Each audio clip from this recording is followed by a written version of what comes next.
ఇక రెండవది బీఆర్ఎస్ ప్రధాన ప్రతిపక్షం. నేను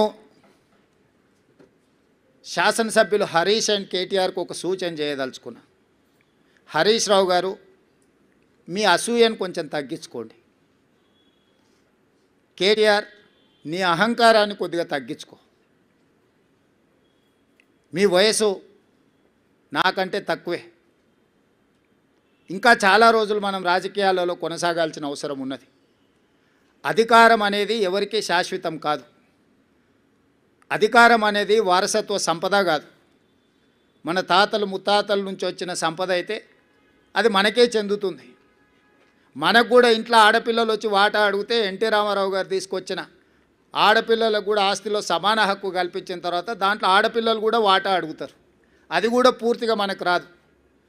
ఈరోజు తెలంగాణ ప్రజలు స్పష్టంగా 2023 శాసనసభ ఎన్నికల్లో చంద్రశేఖరరావు గారే కాలుకు బల్పం కట్టుకొని తెలంగాణ నలుమూలలు తిరిగినప్పుడు మేమందరం కలిసి సిఎల్పి నాయకుడిగా బట్టి విక్రమార్క గారు, పిసిసి ప్రెసిడెంట్గా నేను, ఉత్తమ్ కుమార్ రెడ్డి గారు, కోమటిరెడ్డి గారు, ఇక్కడ వేదిక మీద ఉన్న పెద్దలందరూ, పొంగులేటి శ్రీనివాసరెడ్డి గారు, ప్రతి ఒక్కరి సహకారం తీసుకొని మేము తెలంగాణ నలుమూలల మేమందరం కలిసి ఒక ప్రయత్నం చేసినాం.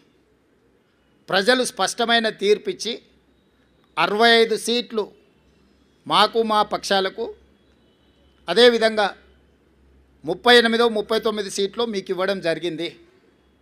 39.5% ఓట్లు మాకిస్తే 37% ఓట్లు మీకు ఇచ్చారు. 8 సీట్లు బీజేపీకి ఇచ్చారు, 7 సీట్లు ఎంఐఎంకి ఇచ్చారు. ఇదొక ప్రణాళిక. సరిగ్గా 6 నెలలు తిరిగే లోపల పార్లమెంట్ ఎన్నికలు జరిగినాయి. పార్లమెంట్ ఎన్నికల్లో మా 39.5% ఓటు కాస్త 41%కి పెరిగింది. 8 పార్లమెంట్ సీట్లు మాకు ఇచ్చిండ్రు. 35% ఓట్లతోటి 8 పార్లమెంట్ సీట్లు బీజేపీకి ఇచ్చిండ్రు, 1 సీటు ఎంఐఎంకి ఇచ్చిండ్రు. అంటే అసెంబ్లీ నుంచి పార్లమెంటు ఎన్నికలు వచ్చినప్పుడు మాకు ఆ రోజు 65 అసెంబ్లీ సీట్లలో మెజారిటీ ఇచ్చారు. 8 పార్లమెంట్లు గెలిచిన స్పష్టంగా 65 అసెంబ్లీ సీట్లలో కాంగ్రెస్ పార్టీకి అబ్సల్యూట్ మెజారిటీ వచ్చింది. అంతకుముందు మా సింబల్ మీద గెలిచింది 64, అలయన్స్తో గెలిచింది 1 సీటు. కానీ మా సింబల్ మీదనే 119 అసెంబ్లీలలోనే మెజారిటీ లెక్కేస్తే 65 సీట్లలో అబ్సల్యూట్ మెజారిటీ పార్లమెంట్ ఎన్నికల్లో కాంగ్రెస్ పార్టీకి ఇచ్చిండ్రు. రెండవ లిట్మస్ టెస్టు 6 నెలల్లోనే తెలంగాణ రాష్ట్ర స్థాయిలో ఎన్నికలు జరిగి 1.5% ఓట్లు పెరగడమే కాకుండా 1 సీటు కూడా పెరిగింది.